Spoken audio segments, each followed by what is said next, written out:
The room was eerily quiet, a stillness that foreshadowed chaos. Tension lined Mike's face. Suddenly, he seized the heavy vase from the table, his eyes dark with rage. Without warning, he swung it at me with brutal force. The sound of glass shattering against my skull echoed in the small apartment.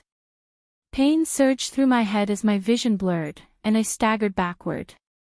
The last thing I remembered was crashing to the floor before everything faded to black. Hello, my name is Eric. I'm 32 years old, and I thought I had my life all figured out. 3 years ago, I married Mike, and we lived in a cozy apartment in a nice neighborhood. I worked at an advertising agency, and Mike had a stable job in sales at a sports nutrition company. Our life seemed perfect on the outside. We had a plan: save money, buy a house, and start a family. Everything was moving according to schedule, or at least I thought it was. That was until Mike's sister, Rose, came to stay with us. It all started innocently enough. Rose had recently lost her husband in a tragic car accident, and Mike's parents were concerned about her being alone with her 3 children. They suggested she stay with us for a while, just until she could get back on her feet. I wasn't thrilled with the idea, but I understood Rose was grieving, and she needed support. When she arrived, Mike was over the moon. He hugged his sister tightly, carrying her bags inside. "Isn't it great to have them here?" he asked me, his face lighting up as he helped the kids get settled. I smiled politely. Sure, it'll be nice to spend some time together. But deep down, I was worried. I had a full-time job, and our apartment wasn't exactly spacious. How long could we manage with 3 extra people under our roof? At first, I tried to make the best of it. I helped Rose with the kids, cooked meals for everyone, and cleaned up after them. But as the weeks passed, there was no sign that Rose was planning to leave. Mike, meanwhile, seemed to think her staying indefinitely was a great idea. "Rose is going through a lot, Eric," Mike would say when I expressed my frustration. "We need to help her out just for a little while longer." That little while turned into months. Rose was comfortable, too comfortable. She didn't make any effort to find a job and instead let her kids run wild in our apartment. The walls were covered in crayon marks, the furniture stained with spills, and my once beloved plants had been knocked over too many times to count. But what hurt the most was Mike's attitude. He didn't seem to notice the burden I was carrying. He didn't acknowledge the extra work I was doing to keep the household running. All he cared about was making sure Rose and her kids were happy. "Eric, Rose doesn't like spicy food," Mike said one evening as I served dinner. "Could you make something else?" I bit my lip to keep from snapping. "I'm doing my best, Mike. I've been working all day, and I'm exhausted." "Rose has been with the kids all day too," he shot back. "She's tired and doesn't have time to cook." It was the same argument every night. I understood that Rose was struggling, but I was tired too. And yet Mike kept asking me to sacrifice more of myself for her sake. The breaking point came one evening after dinner. I was washing the dishes when Mike walked into the kitchen, his face set with determination. "Eric, we need to talk." I dried my hands, bracing for another argument. "What is it?"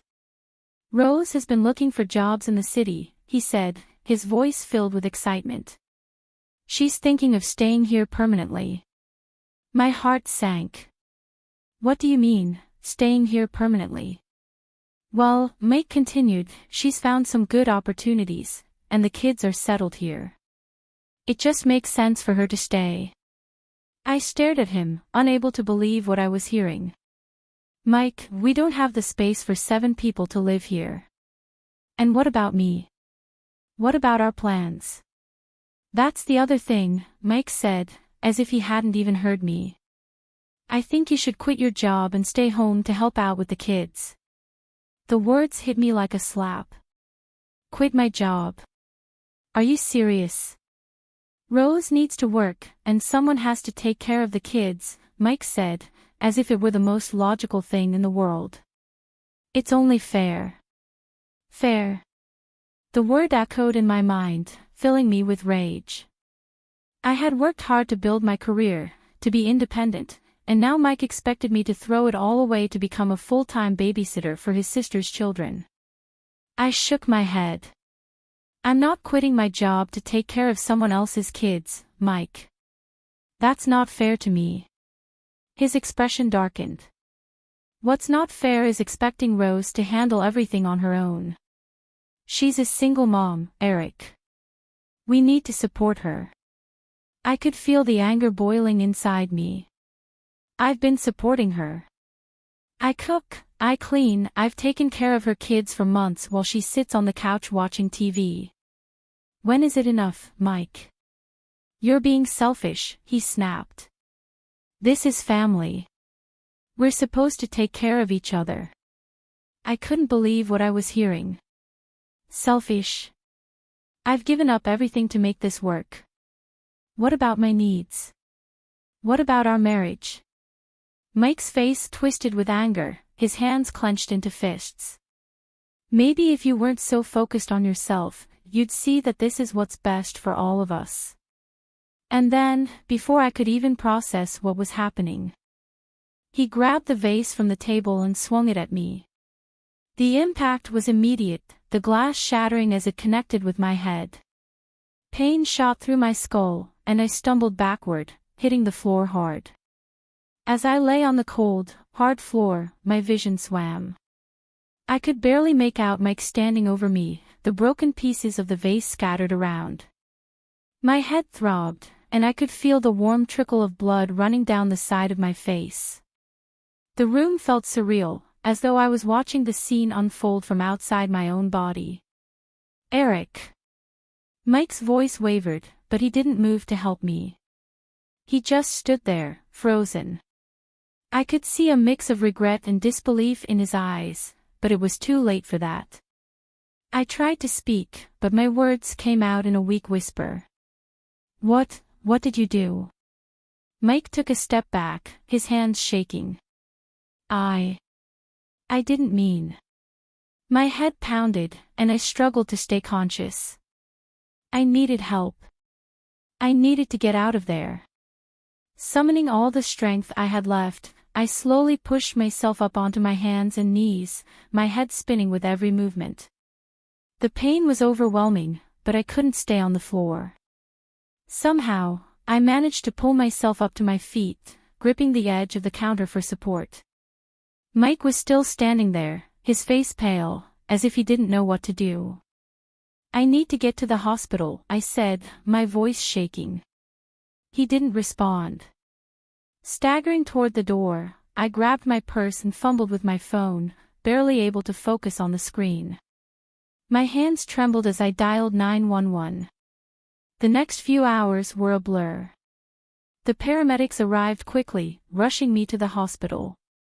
I remember the bright lights of the emergency room, the doctors and nurses asking me questions, but everything was hazy. They examined my head wound and gave me something for the pain, but the emotional damage was far worse.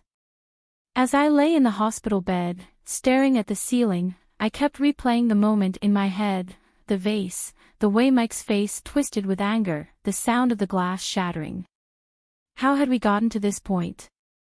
How had the man I married, the man I thought I'd spend the rest of my life with, become someone who could hurt me like this? The door to my room opened, and a police officer walked in, followed by a nurse. "Mrs. Anderson?" the officer asked. I nodded, wincing as the movement made my head throb. "I'm Officer Garcia. I'm here to take your statement about the incident." The nurse helped me sit up in bed, and I took a deep breath before telling the officer everything. I didn't leave anything out, the months of building tension, the argument, the vase. By the time I finished, tears were streaming down my face. The officer took notes, his expression serious. "Your husband has been taken into custody," he said. "He's been charged with assault." You'll also need to file for a restraining order. The words hung in the air, taken into custody, charged with assault. The reality of the situation hit me hard, and a sob escaped my throat. Over the next few days, the legal process moved quickly. Mike was arraigned in court, and I was granted a temporary restraining order. As I lay in my hospital bed, recovering from the concussion and head wound, I knew my life would never be the same again. My family came to visit me every day, offering their support. My sister, D'Souza, stayed with me the most, helping with everything I needed. She was the one who helped me pack up my belongings from the apartment I had once shared with Mike. It was strange to walk through the place that had once felt like home, now filled with nothing but painful memories. I found a small apartment not far from my office and moved in as soon as I was discharged from the hospital. It wasn't much, but it was mine. I had spent too long trying to accommodate everyone else's needs, and now, for the first time in what felt like forever, I could focus on my own. I remember the bright lights of the emergency room, the doctors and nurses asking me questions, but everything was hazy. They examined my head wound and gave me something for the pain, but the emotional damage was far worse. As I lay in the hospital bed, staring at the ceiling, I kept replaying the moment in my head, the vase, the way Mike's face twisted with anger, the sound of the glass shattering. How had we gotten to this point? How had the man I married, the man I thought I'd spend the rest of my life with, become someone who could hurt me like this?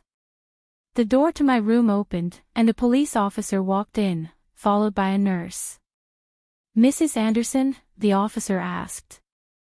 I nodded, wincing as the movement made my head throb. "I'm Officer Garcia. I'm here to take your statement about the incident." The nurse helped me sit up in bed, and I took a deep breath before telling the officer everything. I didn't leave anything out, the months of building tension, the argument, the vase. By the time I finished, tears were streaming down my face. The officer took notes, his expression serious. "Your husband has been taken into custody. He's been charged with assault. You'll also need to file for a restraining order." The words hung in the air, taken into custody, charged with assault. The reality of the situation hit me hard, and a sob escaped my throat. Over the next few days, the legal process moved quickly. Mike was arraigned in court, and I was granted a temporary restraining order. As I lay in my hospital bed, recovering from the concussion and head wound, I knew my life would never be the same again. My family came to visit me every day, offering their support. My sister, D'Souza, stayed with me the most, helping with everything I needed. She was the one who helped me pack up my belongings from the apartment I had once shared with Mike. It was strange to walk through the place that had once felt like home, now filled with nothing but painful memories. I found a small apartment not far from my office, and I moved in as soon as I was discharged from the hospital. It wasn't much, but it was mine. I had spent too long trying to accommodate everyone else's needs, and now, for the first time in what felt like forever, I could focus on my own. A few weeks later, the day of Mike's sentencing arrived. I sat in the courtroom, flanked by my lawyer and D'Souza, my hands trembling as I listened to the proceedings. Mike didn't look at me once, his face downcast as the judge read the charges against him: domestic assault, battery, and criminal negligence. When the judge announced the sentence, 6 months in prison and mandatory anger management counseling, a wave of relief washed over me. It wasn't just about seeing Mike punished, it was about finally closing the door on that chapter of my life and taking control of my future. After the sentencing, I walked out of the courtroom feeling lighter than I had in months. Mike had made his choices, and now I was free to make mine. In the months that followed, I rebuilt my life from the ground up. I threw myself into my work at the advertising agency, taking on new projects and rediscovering my passion for creativity. I reconnected with old friends, made new ones, and even started taking yoga classes to help with the stress and trauma I had been through. My new apartment was small but cozy, and I filled it with things that made me happy. For the first time in a long time, I felt a sense of peace, a sense of belonging. I didn't need anyone else's approval, and I didn't need to bend over backward for anyone else's needs. I was enough, just as I was. One afternoon, as I was watering the plants on my balcony, a hobby I had missed so much during my marriage, I heard a knock on the door. I wasn't expecting anyone, so I hesitated for a moment before walking to answer it. When I opened the door, my heart sank. It was Mike. I froze, gripping the door handle tightly. He stood there, disheveled and tired, a shadow of the man I once knew. His eyes were pleading, but I felt a wave of unease wash over me. "Eric," he said softly, his voice hoarse. "I need to talk to you." My mind raced. After everything that had happened, the assault, the court case, his sentencing, I couldn't believe he had the nerve to show up here. But I also knew that I needed to hear what he had to say, if only for closure. Reluctantly, I stepped aside and let him in. He entered cautiously, glancing around my new apartment. "This place looks nice," he muttered, though I could tell he was struggling to find the right words. "Why are you here, Mike?" I asked, my voice colder than I had intended. I had spent months rebuilding my life after what he had done, and now he was standing in my safe space, threatening to unravel everything. He took a deep breath and sat down on the couch, his hands clasped tightly together. "I came to apologize, Eric.